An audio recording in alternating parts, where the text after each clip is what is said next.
leadership is in place at every level, your level, as well as the city government, as well as state and even federal government. We're going to do everything that it takes to realize your vision relative to Lincoln Beach.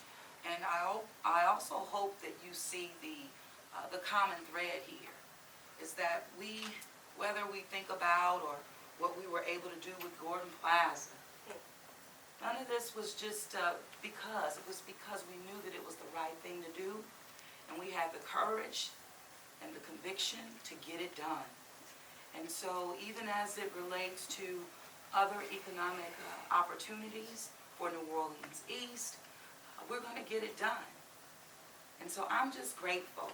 And it really, it's hard to even describe how I'm feeling being a community organizer, coming from when my neighborhood was told that it wasn't going to return after Katrina, doing everything that it took to bring it back, not being all volunteer, you know, and then moving to work for the community, then being asked to run for city council. You know, so none of this was planned. But what was planned? What was planned? God's plan. And listening always to the people on the ground who know it best. The world's greatest experts are the people who live in their own community and neighborhood. So thank you for being our world's greatest. God bless you.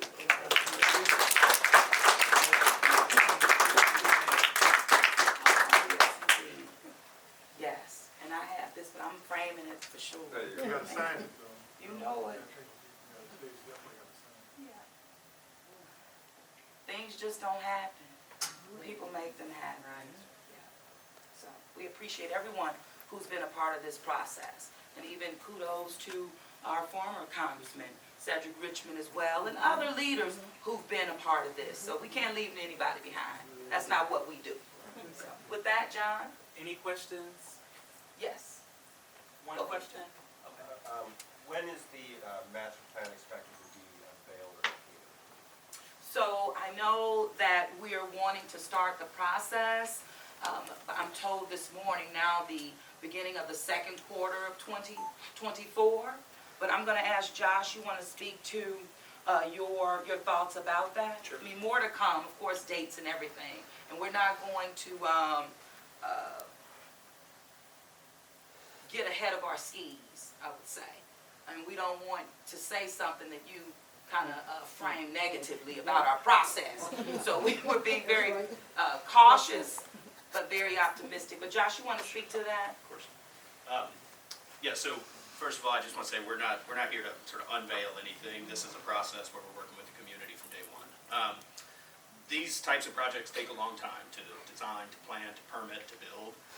We're looking over the next year to host a series of public engagement opportunities where people, the press, everybody's welcome to see progress along the way.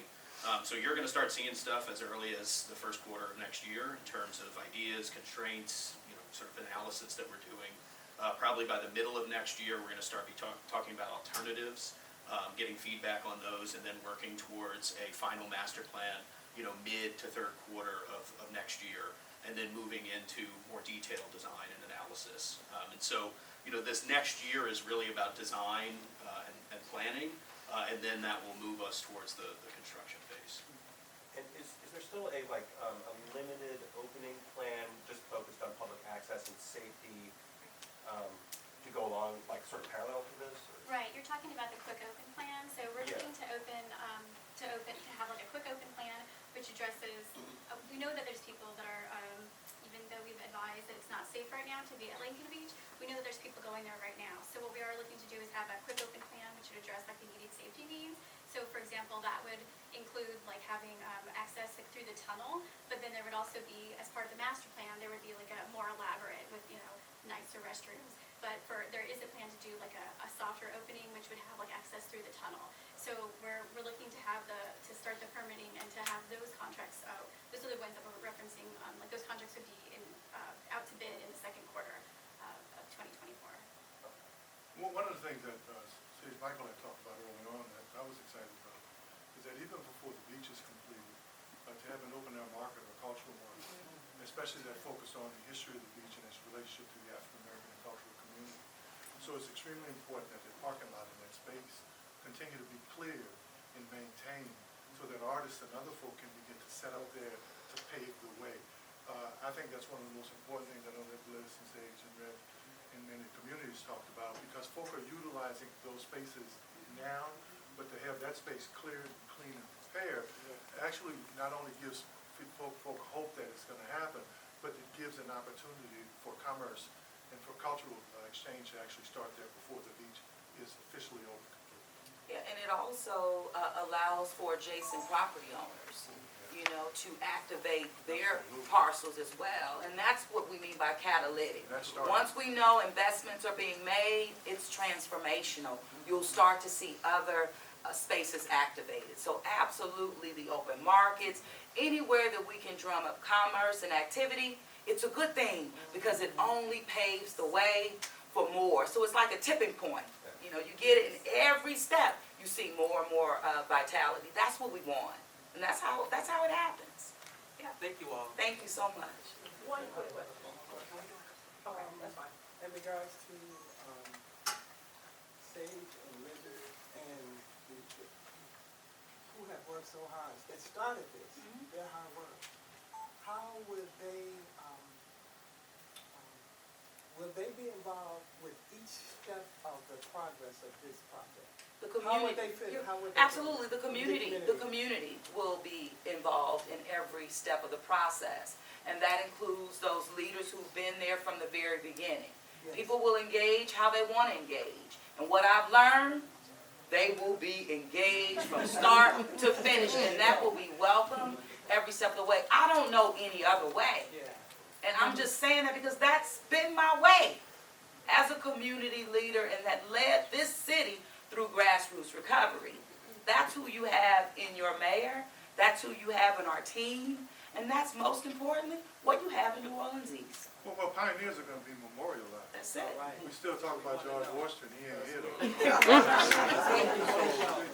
It's going to be no different for this phase of the 21st century. And I think it's important that the community, with the committees and others, find the appropriate way to memorialize those pioneers, not just for today, but for generations to come. So that's my intention from day one. I know it's the mayor's intention. So the question is, how does the community stay together on that, right? And I'm just going to be completely honest. There are a lot of different forces that are divisive. There are a lot of different forces that have their own agenda. So it's going to be extremely important that there is some unison there around the completion of this thing, and it would be unjust if the pioneers who started this are not memorialized at that site in some kind of way. I know until I'm unelected, I'm going to do everything that I can to make sure that generations to come know about the folk, who walked on water out there. Okay, I really have to land this plane, guys. Thank you so much.